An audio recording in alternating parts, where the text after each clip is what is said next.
mistake since the Second World War. And another 60% of the Dutch population sees Islam as the biggest threat to our national identity. And I'm convinced that the public opinion in the United Kingdom, in Germany, in France, in Spain, and also here in Italy isn't much different. Ladies and gentlemen, we have to maintain our values. We have to maintain our liberties. We have to fight for and maintain our civilization. We have to maintain the heritage of Rome because we owe it to our children. As Oriana Fallaci once said, the moment you give up your principles and your values, you are dead. Your culture is dead. Your civilizations is dead. Let's not die, but let's fight for our culture. Ladies and gentlemen, thank you very much.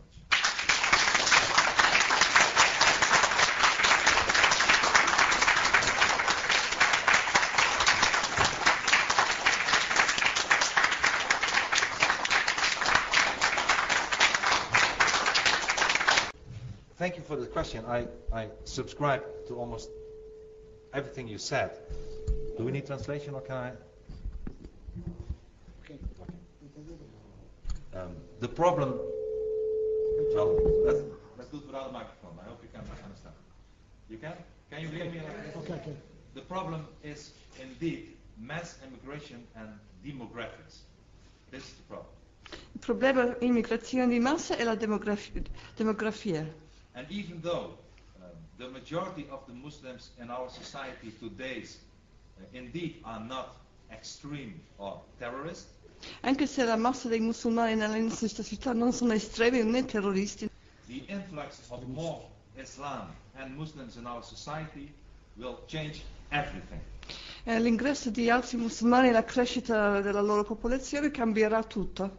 Don't forget the Islamic concept of taqiyya. Non dobbiamo dimenticare il concetto islamico di taqiyya. I'm not saying that all Muslims do, but Muslims are allowed to lie about everything being asked. So, Simulazione. exactly, to simulate a real answer. And if in any society the Islam becomes stronger, it doesn't even have to be a majority, but is increasing to 20, 30, 40%, it will go against our freedom. It will go against our values. It will go against our freedom of speech. I spoke to my friend Sam Solomon, who had an excellent speech here half an hour ago. Look what is happening even today when it comes to the implementation of Sharia in European countries. We have the headscarves, we have the burqas, we have the halal food, we have even the Sharia courts in the United Kingdom today. So even today you see that the Sharia is growing. And Sharia, my friends, means no democracy, no Christianity, no freedom, only Islam. What we should do is at least stop. This is what my party proposed in the Netherlands. Stop immediately all immigration from people from Muslim countries. Step number one. We should be brave to do that. Il primo passo del mio partito è di fermare completamente l'immigrazione dai paesi musulmani. Questo è il primo passo da prendere. Second, stop the influx of more Islamic symbolism. Don't allow Islamic schools to exist. Stop the building of new mosques. Fight for our own cultural identity. We are not Islamic countries. Try to visit a church in Saudi Arabia. Try to buy a Bible in Iran. There is no reciprocity whatsoever. We should be stronger in defending our culture. As a last remark, my friend Sam Solomon just made this book, Al-Hayra. I don't pronounce it right. Sorry? Hijra. He wrote it. It's exactly about what you're saying. It's about the Islamic doctrine of immigration. It's just available, and I really would recommend it for everybody to read. It's an eye-opener about, it's not only immigration and demographics, but the idea behind it, the Islamic doctrine, is really perfectly written by my friends. And one of the reasons for this lack of identity is the concept of cultural relativism. Leftish and liberal politicians trying to put in the head of the masses that all cultures are equal. So this is what I always say, the biggest disease in Europe today is cultural relativism, because of this political correct concept, we lose our identity, we lose the feeling of where we are coming from, what our culture is, and we lose the eagerness to fight for it. And I hope that if we get rid of this stupid concept and people get to know more, not only about their own identity and their own cultural heritage, but also about the dangers, the looming dangers of Islam in our society, that we will finally stand up and fight. And there will be, again, leaders in Europe who will stand up and fight and lead to the preservation of our Christian identity and fight against the influx of this terrible Islamic culture.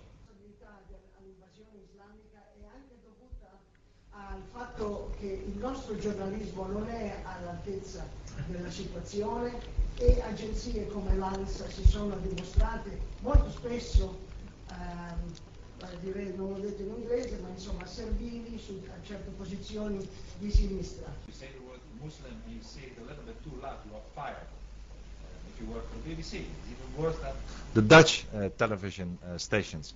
So you are fully right. The press is totally lacking, leftish, and ignoring this problem. So we should make our own momentum. This is why I made Fitna. I knew people could not ignore it. This is why I'm here today, because I know not only you, but also it will be reported. We have to travel around the world together, perhaps, my friend, in the European Union, in the Parliament, and work together and give this message a very loud voice. This is very important. We have to do it. We have to stop being in the defense. We have to go in the offensive. Also when it comes to media, go in the offensive. It's 5 minutes to 12. If we don't go into the offensive, we will lose this war, and we cannot lose this war.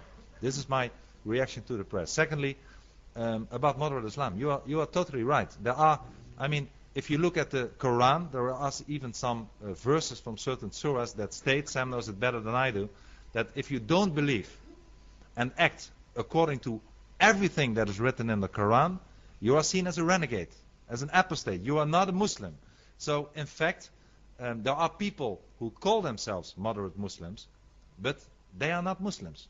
Either you are a Muslim and you act accordingly to the Quran, and that can only be radical, or you are not a Muslim.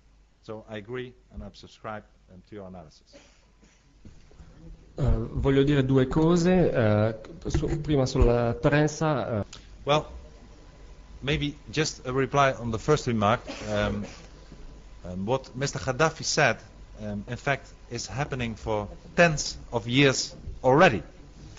He was so stupid to tell it to the world, but it's happening even before. Because, and this is also in the book of Sam, look at what is the base of the immigration, what's the idea behind it. And of course, like I said, immigration and demography, this is how the third invasion is being fought. I always say, I wish it was again a conventional war, because if it was a war and we were invaded by a war, people would see, politicians would see what is happening and they would fight back. And now it's not done by a conventional war, it's done by demographics, it's done by immigration, and everybody's looking in another direction and telling politically correct lies and ignoring the problem and shoving it under the carpet. But what you say is happening. This is why I say, and it's not being xenophobe whatsoever, it's just defending our own culture. The first step all European countries should take is stop and ban immediately the immigration from everybody from Muslim countries. Step number one. We haven't solved the problem then, because we still have a demographical problem. We still have the cultural relativism there. We still have the Islamic symbolism. But let's first stop, and I hope there is also a discussion in your country, in Italy today. Stop the immigration from Muslim countries. Step number one. Thank you.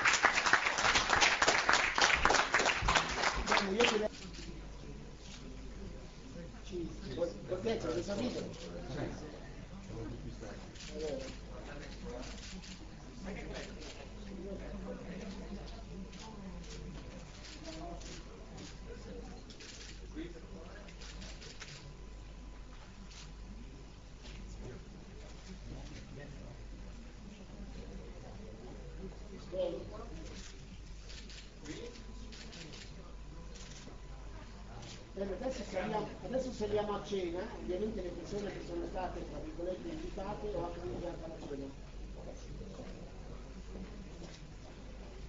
Dite voi basta, ok? Grazie.